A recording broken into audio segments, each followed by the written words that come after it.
Desde el tiempo de la presencia jesuítica en esta región, esta provincia y los estados vecinos, tanto de Brasil como de Paraguay, han estado asociados a las llamadas economías extractivas, la explotación de la madera, la explotación de la yerba mate por sobre todas las cosas. Estamos hablando desde 1600 a esta parte.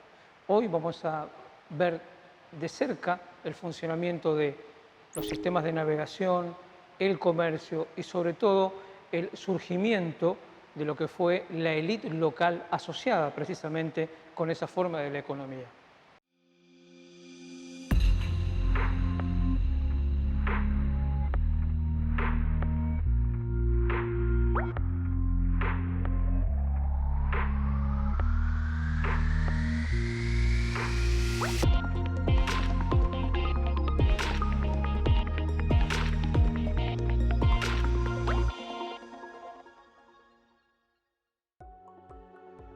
La investigación empieza siempre por un lado afectivo, en algún sentido, la tradición familiar, una historia, digamos, que venía relatándose de generación en generación. Mi abuelo fue antiguamente un carrero, trabajaba en los obrajes, digamos, y esas historias de los montes, de las fugas y de los yerbales donde trabajó, nos contaban a mi hermano mayor y a mí, y eso caló hondo en mis recuerdos, digamos, y eso por ahí también alguna vez me incentivó a leer, a buscar en la historia, digamos, respuestas, digamos.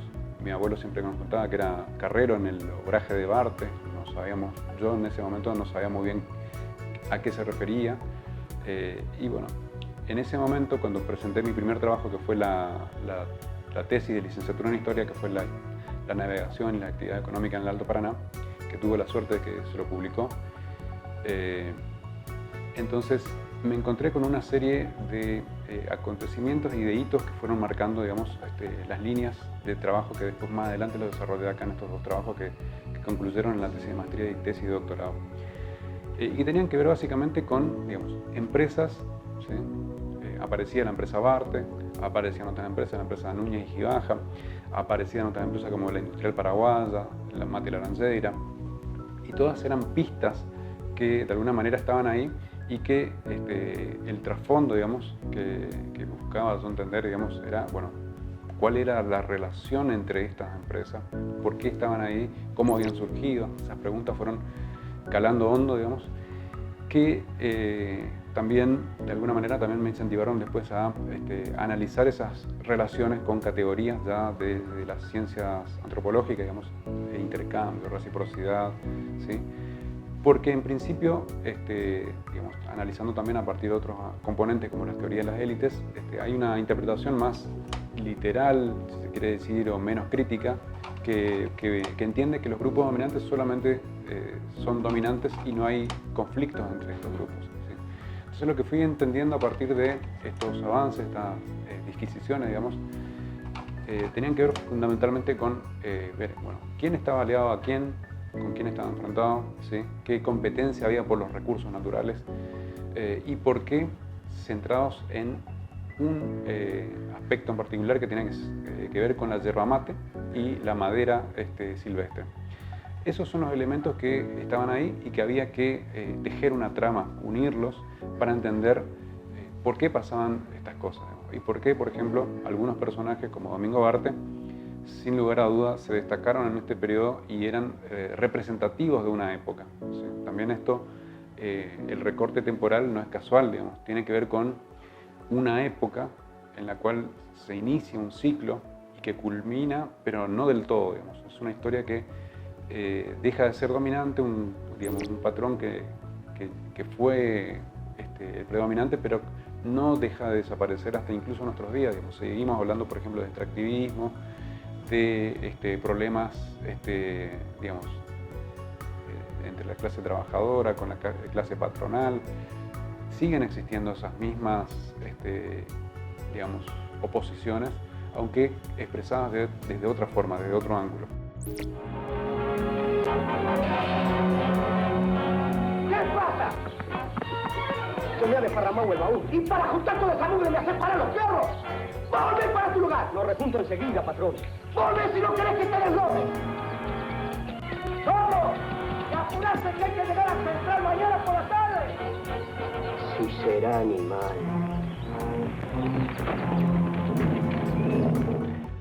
Si nosotros tenemos que empezar a buscar conceptos claves que puedan identificar esta investigación, los vamos a encontrar en el extractivismo, para describir un proceso económico a largo plazo que tiene profundas raíces en el periodo colonial y que tiene un momento, digamos, de apogeo y de devastación sin parangón en la historia entre 1870 y 1930, cuando se arrasa finalmente con toda la cubierta natural. Ahora bien, entender la economía como el resultado solamente de acciones humanas sin relaciones de poder nos dejaría a medio camino, ¿sí? Porque detrás de esto habían relaciones de poder. Entonces también este trabajo en la tesis de doctorado aparece más, digamos, planteado así. La extracción económica de recursos estaba dirigida por grupos dominantes o élites, ¿sí? Estas élites son las que dirigen el proceso, digamos que es un proceso que tiene que ver con un direccionamiento, con una motivación, que es la motivación económica en principio, pero no la única, ¿sí? Con una idea, con una concepción epistemológica del progreso, por ejemplo, ¿sí? Se veía a lo salvaje como lo nativo, lo que estaba en estado, digamos, sin alteración humana, como lo salvaje, digamos, ¿sí? Y esa idea de progreso, que era básicamente llevar la civilización, es la que permitió, sin mayor sentimiento de culpa, como podríamos pensarlo, digamos, hoy, arrasar con toda la naturaleza, ¿sí?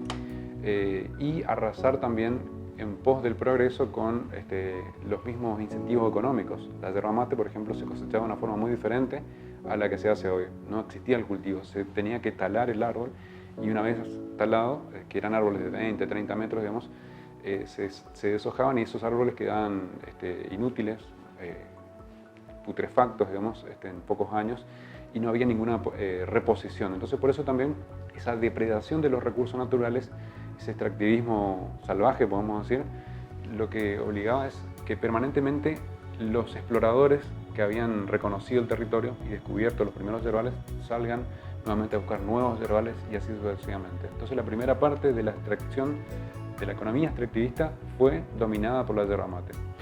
Pero cuando fue posible, mediante los adelantos técnicos, transportar también la madera, ¿sí? Se incorporó a la madera silvestre como una nueva variante dentro de la economía predominante en la región. Y ahí es donde aparecen, por ejemplo, estos personajes como el caso de, por ejemplo, de Domingo Arte, que se jactaba a sí mismo como el rey del cedro, ¿sí? Entre 1900 y 1902 aproximadamente. ¿Por qué? Digamos, porque no había otro obraje, otra empresa que explotara la mayor cantidad de árboles de esta especie. Y ahí es donde aparecen estos elementos, yerba mate, maderas, ¿sí? Como dos elementos que se entrelazan y constituyen y consolidan la economía extractivista. ¿Sí?